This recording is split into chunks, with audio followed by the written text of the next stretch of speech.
주님은 사역 중에 자주 한적한 곳으로 물러가십니다. 그리고 기도하십니다. 그곳에서 주님은 세미한 하나님의 음성을 들으셨을 것입니다. 주님의 성공적인 사역의 중심에는 바로 이 하나님의 음성을 듣는 시간이 있었던 것입니다. 주님은 복잡하고 혼란스러운 사역의 현장에 늘 머물지 않으셨습니다.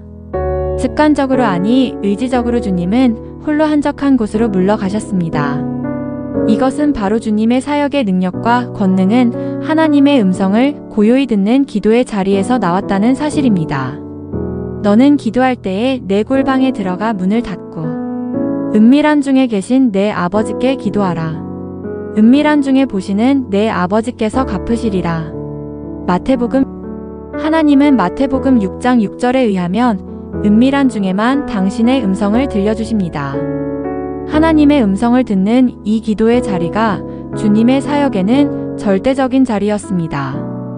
그래서 주님은 사역 도중에 습관적으로 아니 의지적으로 홀로 한적한 곳으로 가신 것입니다. 성공적인 인생을 사는 데 있어서 주님의 음성을 듣는 것은 절대적인 것입니다. 우리는 주님의 음성을 들을 수 있다면 성공적인 인생을 살 수 있습니다. 주님은 습관적으로, 의지적으로 주님의 음성에 귀를 기울이셨습니다.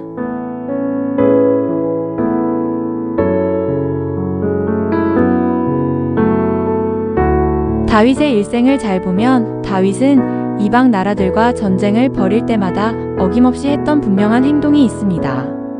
그것은 다윗이 하나님께 여쭈어 보았다는 것입니다. 말씀을 보면 이런 구절이 반복됩니다. 다윗이 여호와께 여짜오되. 다윗은 전쟁과 전략의 전문가입니다. 그러나 다윗은 전쟁 전에 어김없이 하나님께 여쭈어 봅니다. 어김없이 기도로 하나님께 여쭈어 보고 그는 하나님의 음성을 듣습니다. 그러나 패역한 왕인 사울은 하나님께 묻지 않습니다. 사울이 죽은 것은 여호와께 범죄하였기 때문이라. 그가 여호와의 말씀을 지키지 아니하고 또 신접한 자에게 가르치기를 청하고 여호와께 묻지 아니하였으므로 여호와께서 그를 죽이시고 그 나라를 이새의 아들 다윗에게 넘겨주셨더라. 역대상 10만 1314.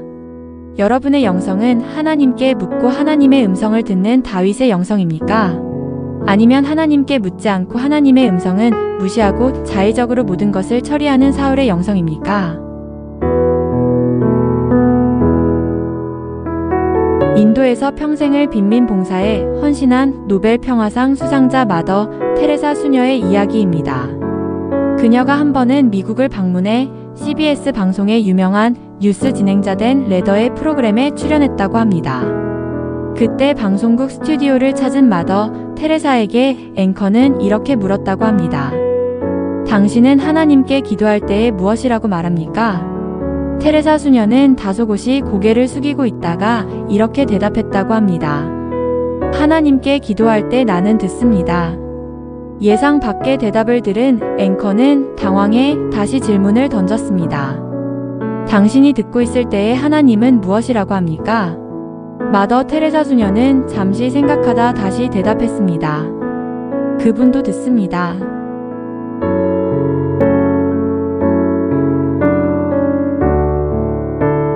케네디 대통령의 취임식 때 프랑스의 드골 대통령은 그의 취임을 축하하며 이와 같이 말했습니다. 케네디 대통령, 당신은 세계에서 가장 큰 권세를 쥐고 있습니다. 당신 손에 있는 권세로 세계의 역사와 운명이 좌우됩니다. 당신은 노련한 전문가인 수많은 보좌관을 데리고 있습니다. 만일 문제가 생기면 그 많은 보좌관들은 제각기 자신의 전문적인 지식을 바탕으로 당신에게 조언을 할 것이고 이 사람, 저 사람의 말에 귀를 기울이다 보면 쉽게 결정을 내릴 수 없게 됩니다. 당신은 당신을 보좌하고 있는 사람들의 말을 모두 경청해야 합니다. 그러나 판단을 내려야 할 때는 아무도 없는 곳에서 혼자 하나님 앞에 묵상하고 가슴 깊은 곳에서 울려나는 하나님의 음성을 들어야 합니다. 하나님의 음성을 들은 자만이 예수님과 같이 다윗과 같이 성공적인 인생을 살 수 있습니다. 바라건대 여러분들도 하나님의 음성을 듣고 하나님의 뜻을 분별하심으로 성공적인 인생, 승리의 인생을 살아가실 수 있기를 간절히 바랍니다. 당신이 어둠 속에 있을 때 들으십시오. 그러면 하나님께서 소중한 말씀을 주실 것입니다. 오스왈드 챔버스